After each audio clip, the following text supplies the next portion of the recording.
தென் மாவட்டங்களில் வெள்ளத்தால் பாதிக்கப்பட்ட விவசாயிகளுக்கு விரைவில் 208 கோடியே 20 லட்சம் ரூபாய் நிவாரணம் வழங்கப்படும் என அமைச்சர் MRK பன்னீர்செல்வம் பட்ஜெட்டில் அறிவித்துள்ளார். 2024-25 ஆண்டுக்கான வேளாண் நிதிநிலை அறிக்கையை சட்டப்பேரவையில் வேளாண்மை மற்றும் உழவர் நலத்துறை அமைச்சர் MRK பன்னீர்செல்வம் தாக்கல் செய்தார். அதில் கடந்த 2 ஆண்டுகளில் மட்டும் 1,50,000 பாசன மின் இணைப்புகள் வழங்கப்பட்டுள்ளதாகவும் நடப்பாண்டில் மேலும் 50,000 பாசன மின் இணைப்புகள் வழங்கப்படும் எனவும் தெரிவித்தார். 2022-23 ஆண்டில் உணவு தானிய உற்பத்தி 116 மெட்ரிக் டன்னாக அதிகரித்துள்ளதாக மகிழ்ச்சி தெரிவித்தார்.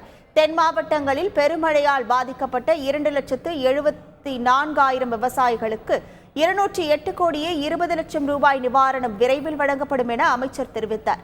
மேலும் அரசு பொறுப்பேற்றது முதல் இதுவரை 25 லட்சம் விவசாயிகளுக்கு 4,436 கோடி ரூபாய் பயிர் இழப்பீடு வழங்கப்பட்டுள்ளதாக சுட்டிக்காட்டிய அமைச்சர் 2020-2021 ஆண்டில் 89,06,000 ஏக்கராக இருந்த பாசன பரப்பு 2022-2023 ஆண்டில் 95,39,000 ஏக்கராக உயர்ந்துள்ளதாக குறிப்பிட்டார்.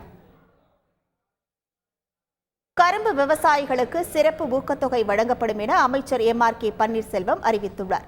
அரவை பருவத்தில் சர்க்கரை ஆலைகளுக்கு கரும்பு வழங்கிய விவசாயிகளுக்கு சிறப்பு ஊக்கத்தொகையாக டன் ஒன்றுக்கு 215 ரூபாய் வழங்கப்படும் என வேளாண் பட்ஜெட்டில் அறிவிக்கப்பட்டுள்ளது. காலநிலை மாற்றத்தால் பாதிக்கப்படாத சிறப்பு வேளாண் கிராமங்களை உருவாக்க 1,48 லட்சம் ரூபாய் நிதி ஒதுக்கப்பட்டுள்ளது.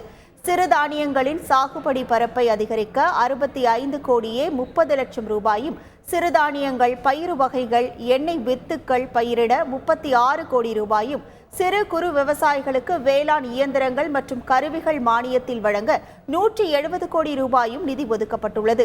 விதை மரபணு தூய்மையை உறுதி செய்ய கோவையில் ஆய்வகம் அமைக்கப்படும் என அறிவித்த அமைச்சர் MRK பன்னீர்செல்வம், நுண்ணீர் பாசன திட்டத்தின் கீழ் உற்பத்தி திறனை மேம்படுத்த 773 கோடியே 23 லட்சம் ரூபாய் நிதி ஒதுக்கப்படும் எனவும், வறண்ட நிலங்களில் ஒருங்கிணைந்த தோட்டக்கலை மேம்பாட்டு திட்டம் செயல்படுத்தப்படும் எனவும் அறிவித்தார்.